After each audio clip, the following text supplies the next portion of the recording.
Hi, Seahawk fans. Welcome back to another episode of the Seahawks Playbook podcast. I'm your host, Bill Alvstad, sitting down with Keith Myers here to talk Seahawks football. And we've got a great game preview show for you today. One of the biggest games of the year, if not the biggest game of the year in the entire NFL so far. Seahawks at Rams. Keith, both teams at 7-2. Seahawks coming off a win which featured multiple defensive touchdowns, 3 goal line stands, 5 sacks, 10 pass breakups, several explosive plays, 22-point margin of victory. What do you think, man? Thanks for showing up. I'm going to enjoy this conversation because this is the big one for sure. Yeah, I mean, today's gonna be fun. But yeah, coming off a big win, and LA is coming off a big win, and this one is for all the marbles, right? This gives you control of the NFC West, and the winner of this game, first place in the division, got the win over the other one. There's not that many games left. You got a chance to go and take control of this and take control of the number one seed in the NFC. So really big game, just ginormous of importance right here this week. Yeah, I mean, it's definitely the marquee game of the week. NFL.com has got Seattle ranked number 1 overall. The Rams are number 2. This is clearly probably the best offensive mind in football in Sean Mafe against the best defensive mind in football in Mike Macdonald. And it's going to be wild, but I'll say this. This is the reason. This is the true reason that Mike Macdonald was hired, to win big games against the 2 best teams in this division and the 2 best coaches in Kyle Shanahan and Sean McVay. He showed last year that he could go toe-to-toe with both those teams, both in strategy and game plan, with an inferior roster last year. And Macdonald held McVay to 13 points and 7 3-and-outs when the team played last year in Seattle. And now the teams face off again. I think the interesting thing is they both kind of had some counter punches in the offseason. I think the biggest thing I can think of right now as I'm looking at these matchups, Keith, is Ernest Jones and Nick Emanwari on Seattle's defense against their offense to counter what they like to do, especially with the 13 personnel staff that they've been able to implement this year. It's actually a perfect counter to that. And I'm super excited to see it because the strategy alone in this game is worth admission. I mean, it's just going to be one of those things where both coaches are just super, super smart. And hopefully they don't try to outsmart each other and they just go play, Seahawks play good, solid football. I think if they do that, they've got a real good shot at this thing.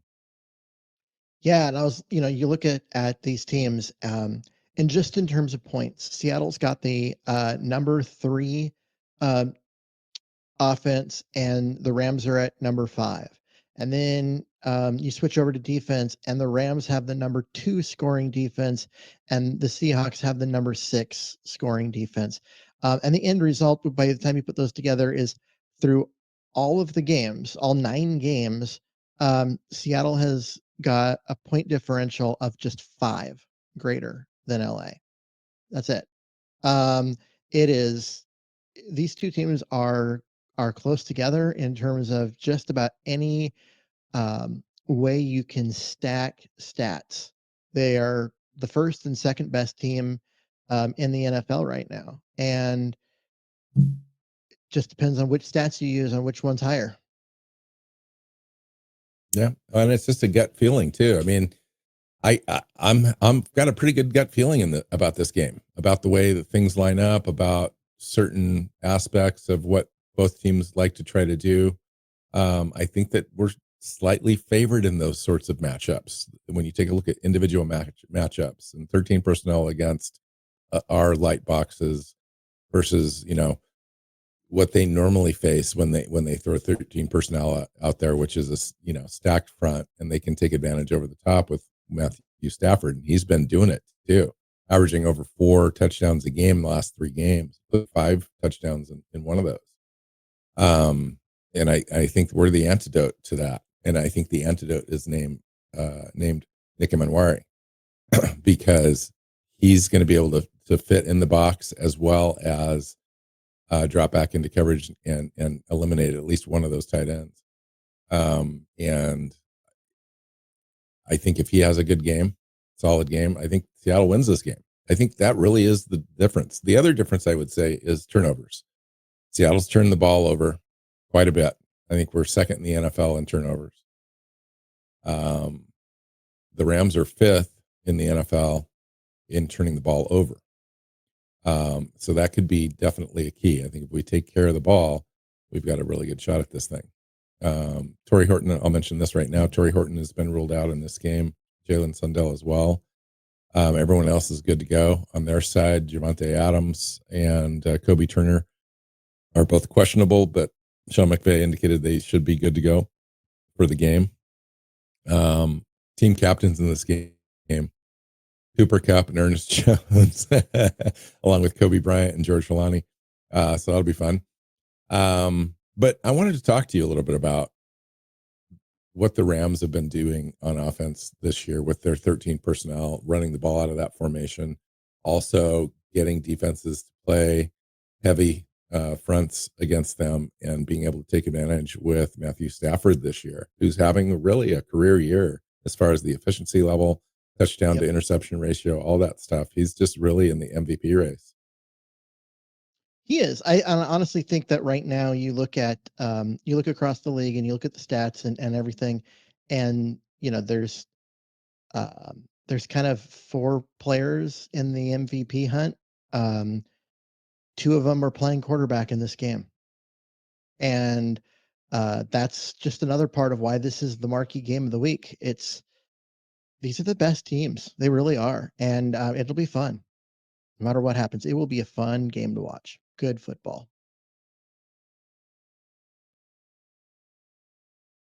Yeah, no doubt. Looks like Ernest Jones can be back in this game, Keith. Didn't know if that was going to happen towards the middle of the week, but he participated fully in the last couple practices. He's good to go, according to Coach Mike Macdonald. That'll be interesting how they use Tyrese Knight and Thomas in that second linebacker role and interior spot for the Seahawks, as well as Njigba. I think that those are some key positions in this game, that middle of that defense, especially with their tight ends, and we've struggled a little bit defending tight ends. What are your thoughts around that matchup? Well, I mean, that is something that we have struggled with a little bit. And it's kind of built into the defense, the way things are designed, is that you're taking away the stuff over the top, and you're taking away the running game, and what you end up struggling with is like short passes over the middle a little bit to tight ends, and tight ends tend to eat this defense up. But it's by design, because the idea is that tight ends can't beat you in a football game. They'll connect some first downs and whatever, and it'll be annoying, but they won't beat you. But against the Rams, I mean, this is a team that's led by their tight ends, and Puka Nacua on the outside, who's almost as big as a tight end.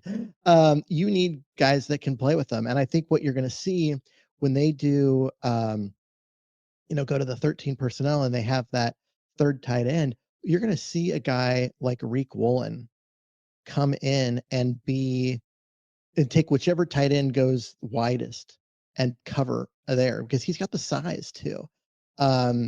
And obviously Nick and Amwari is going to be involved in that a lot. And you hope that Drake Thomas, who's the best cover linebacker on the team, can pick up the third one. And ultimately, between that and some discipline play by the guys in the zone, you hope is enough.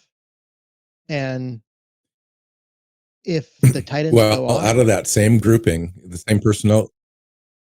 out of that same personnel grouping defending the pass is one thing, but they also need to defend the run out of that as well, especially on first and second down, and then kind of pin their ears back if they can stop the run early against Stafford on third and longs and so forth. But I kind of wanted to talk to you about that. Is Seattle's really good at stopping the run, and the Rams really like to run they run 40% of the time out of the 13 personnel package.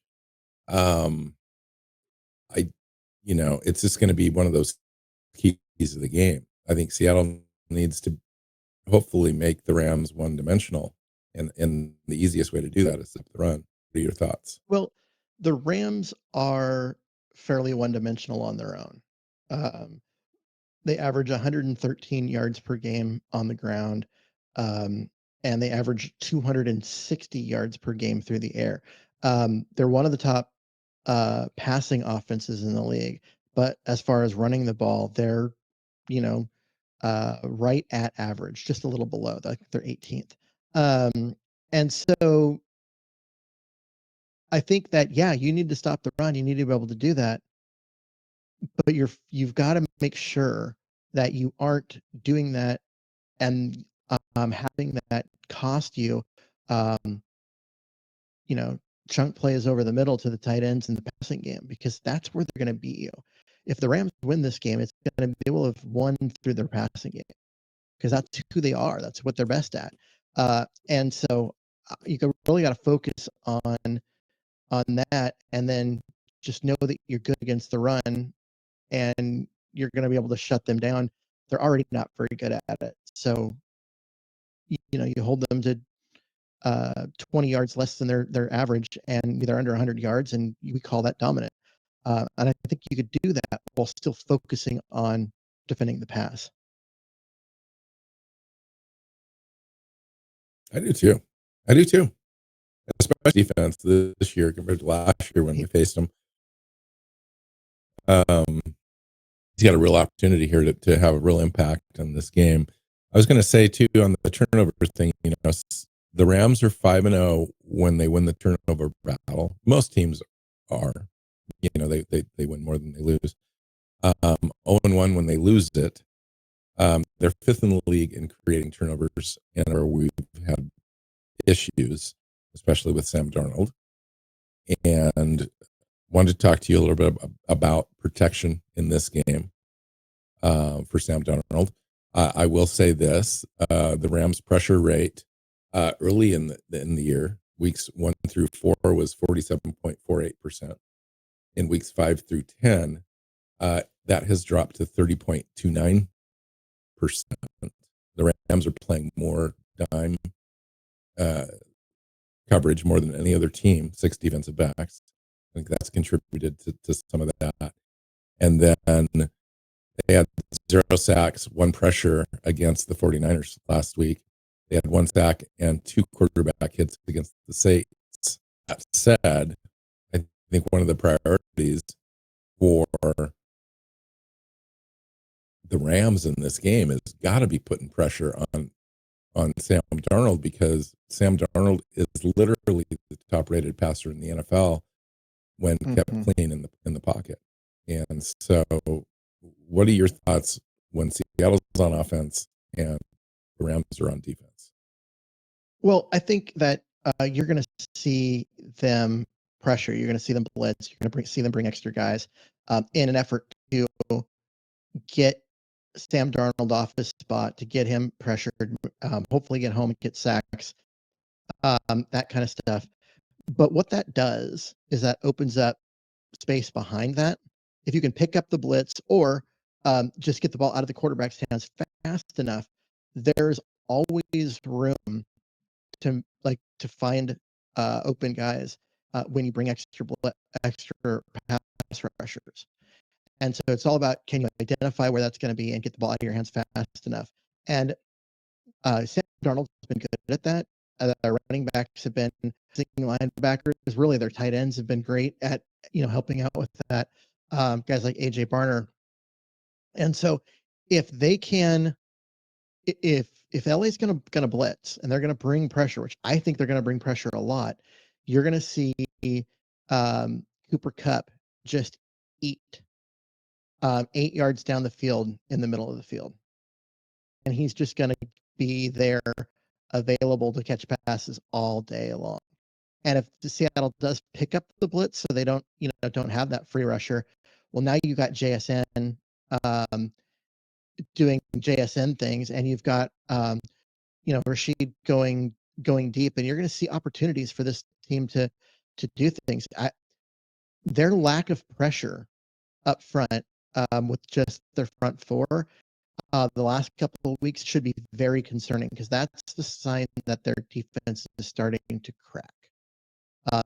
You've got to be able to get pressure on the quarterback, and I would be very concerned if I was a Rams fan, having seen those pressure rates the last 2 weeks.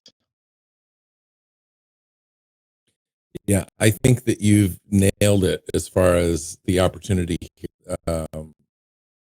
Seattle's pass offense against the Rams pass defense. According to DVOA, we have the number 1 pass offense in the NFL. Rams are ranked 8th in the NFL in pass defense. They are ranked 27th in the NFL at defending wide receiver number 1. Seahawks are number 1 in the NFL in receiving yards for wide receiver number 1. Obviously, that's a big advantage. But I think that if we can keep Sam Darnold fairly clean in this game, and I think we can, we should be able to take advantage of that and move the ball and score some points. Even if we struggle a little bit running the ball, I think the commitment will be there, just as it has been all year, running the ball with frequency. And if we can rattle off explosive plays running the ball, that will help. But that's going to be a key now on I would say on offense. I think our passing yards were 6th in the NFL. The Rams are ranked 18th on defense. And I think we can run the ball. I think the Rams are pretty good at defending the ball against the run outside the tackles. They've got some good speed with their safeties and linebackers. But I think inside there could be an opportunity, and Oluwatimi maybe has maybe can create a little bit better of a push in Bradford. Maybe this is gain a little push there up the middle and create some opportunity. I don't know. We're just gonna have to find out.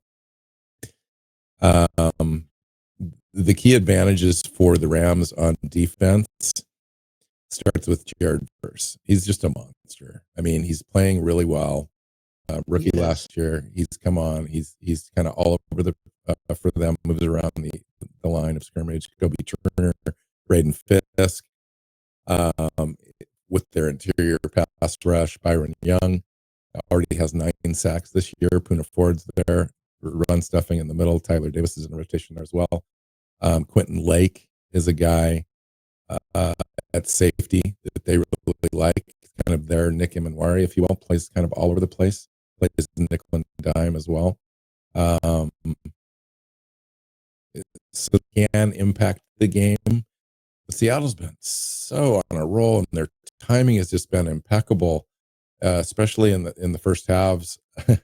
We've just been blowing teams out, and I don't expect that with the Rams, but I also don't expect the Rams to completely slow us down either. How do you see it? Well, I mean, what I look at when I'm kind of comparing these two teams, and I'm trying to find, matchups and whatever. Seattle's offensive line has not done a great job of run blocking, but they've been surprisingly good at pass blocking.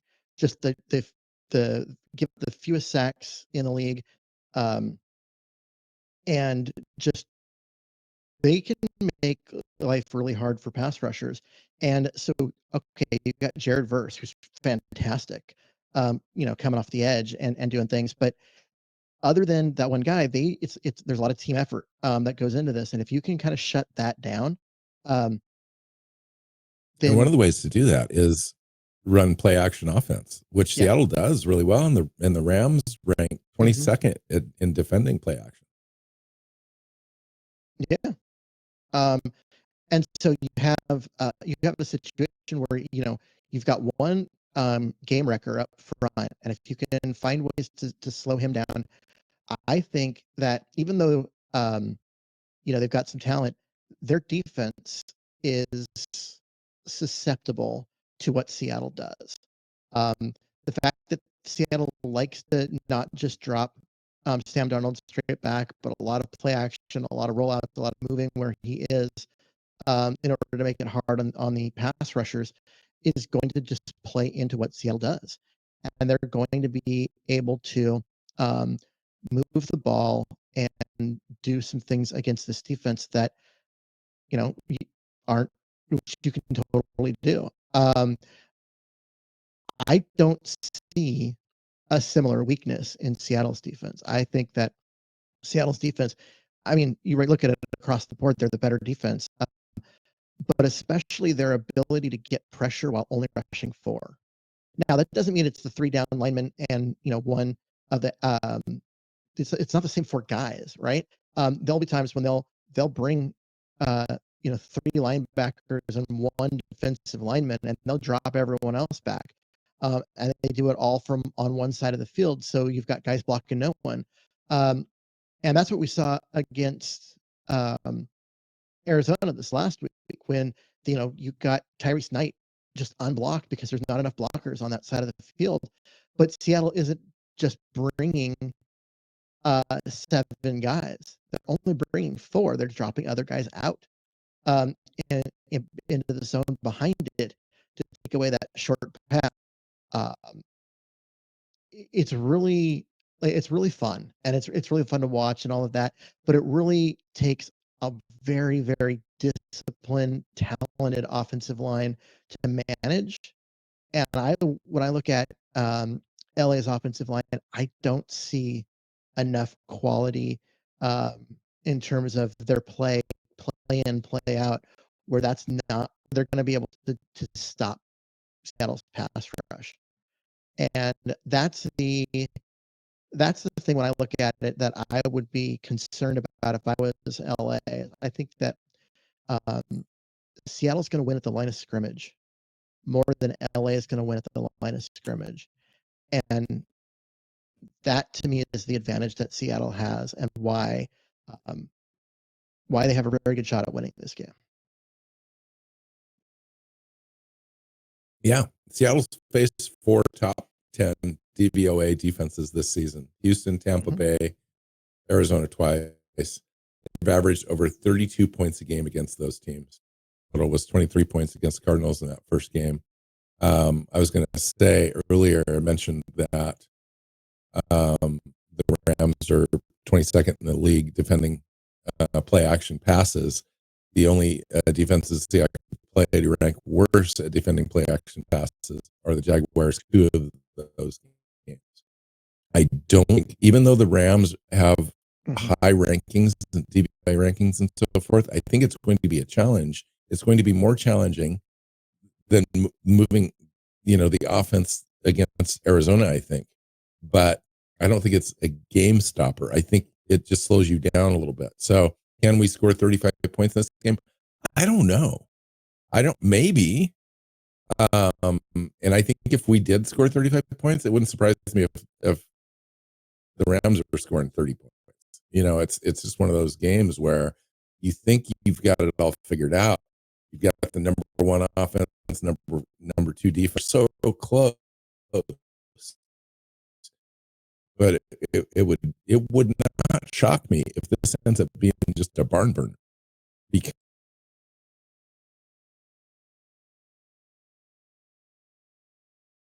yeah, I mean, I don't think that it's going to be a barn burner. These defenses are too good. I know the offenses are great too, but defense tends to win. A really good defense versus a really good offense, the defense tends to win that battle. And so I'm looking at all of this, and I think that we're going to see a lower scoring game. We're not going to see that 38, 35 type score. I just have a hard time seeing that many points scored on either of these defenses. Interesting. I do actually. I'll do a prediction.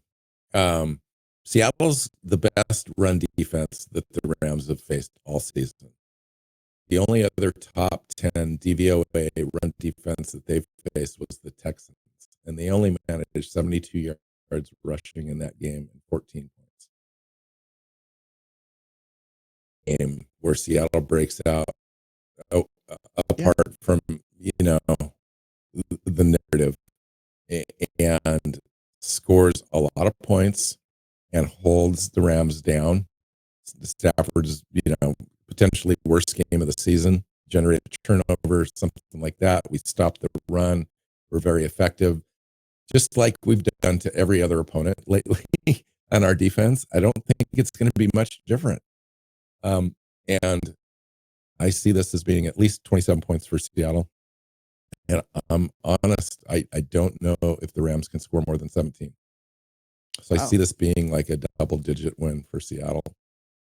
See, I think it shocks the world. I think this is the game where a new NFC favorite, and I'm trying not to be homeristic here and just be like, pie in the sky. I'm trying to be realistic here when I'm saying this, is like, I'm getting the feeling that that's where these teams are at.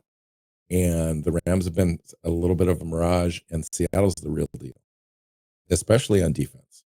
And the offense has just been smoking. Like, that's the way I see it. It's like, I think it's going to end up being like 27-13, 27-17 Seattle. I don't think the Rams are a mirage. I've seen, what Matthew Stafford's been doing with that offense, and the running game, and what Puka Nacua has been doing. I don't think that they're a mirage, but I do think that this is by far the toughest defense that they've faced all year. Not look as efficient because they're actually playing a good defense finally. And so I think that is going to be a big part of this. And so with all of that, I mean, at the same time, like, Seattle's offense has been great, but there's been some bad defenses in there as well. And so that's part of it. And then this is a really good defense. I mean, it's not a great defense like Seattle's defense, but it's a good defense. And so if they can, it all comes down to, it's all about the ball, right? If you give up too many sacks, pressures, and then turnovers, then you're going to really struggle in this game. But it's all about, can they maintain what they need to do? Can they go through and take care of the football and make the plays when they need to be made? And I like Seattle in this, but I don't know if this is such a everything works just in Seattle's favor, and that and nothing that the Rams try and do works. I think that you end up with a closer game than that. I think it's going to be fairly close. I'm thinking like 27-24 Seattle. Wow. And then some. I just have a hard time understanding how a team, any offense can score that many points against Seattle. I'm just not sure, unless it's a late, give me score at the end or something. But Seattle's just been so effective played and lately with their offense in the too. First half I say Seattle's outscored and outplayed teams in the first half by so much. It's like the stats on it are just unreasonably like funny. And in the second half, they haven't been as good. Part of that is that when you're blowing a team out and you're just trying to run out the clock, that's going to be part of it. And they've had 2 of those games in the last 2 weeks. And so, and really 3 of those games total where you've had just a massive lead and you're trying to run the clock and don't really care about anything else. But they've dominated teams early and they've given up a lot of yards late. And I could see Seattle dominating this team early and then, the Rams coming back in the second half and making it interesting. Maybe not that interesting, but still interesting. You said 20, 24, 21? What? 27-24 Seattle. Yeah. Interesting. Even though everyone's heaping praise on Seattle, this is the game of the week. Every must watch TV. Excuse me. Not many pundits are picking Seattle to win this game, though. Nope, they're not the favorite.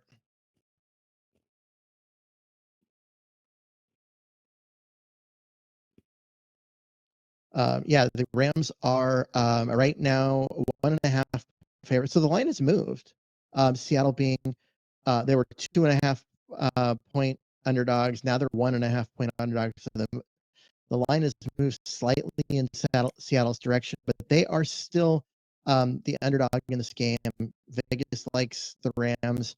Then again, Seattle has the same record against the spread as they do their normal record. They have been better than what Vegas has predicted in almost every game. So there's that. Interesting. I think that it's going to be fantastic. I really do. And the storylines are just, there's so many storylines. It's going to be fascinating who ends up being the standout players in this game. If it's the guys we think it is, Sam Darnold, Emanwari, Ernest Jones, somebody on the back end, picking off a pass rusher, strip sack, Witherspoon just having a game. There could be huge storylines. It could also turn the other way, Keith. All go into the Rams' favor, and we could be licking our wounds at the end of this. And but I don't feel that. But the team seems pretty confident right now. They've been playing really well. And they should. Mike Macdonald's got them 2 straight blowout wins. Laser focused. Yeah. All right. Let's go have a good game. Enjoy the game, and we'll come back on here and talk about it. But we'll see. That's why they play the game. Yeah. I would love that. I'd love that so much. All right. Find Keith on Blue Sky at Myers NFL. You can find me at NWC Talk, the show Seahawks Playbook podcast. Find us on your favorite podcast platform and our YouTube channel, and hit that subscribe button. Leave us a comment, like, all that good stuff. And until next time, go Hawks. Go Hawks. Seahawks Playbook podcast listeners, thanks for joining us for another edition of the show. You can find us on Twitter. Bill is at NWCHawk, Keith is at Myers NFL, and the show is at Hawks Playbook. You can listen and subscribe to the show at SeahawksPlaybook.com.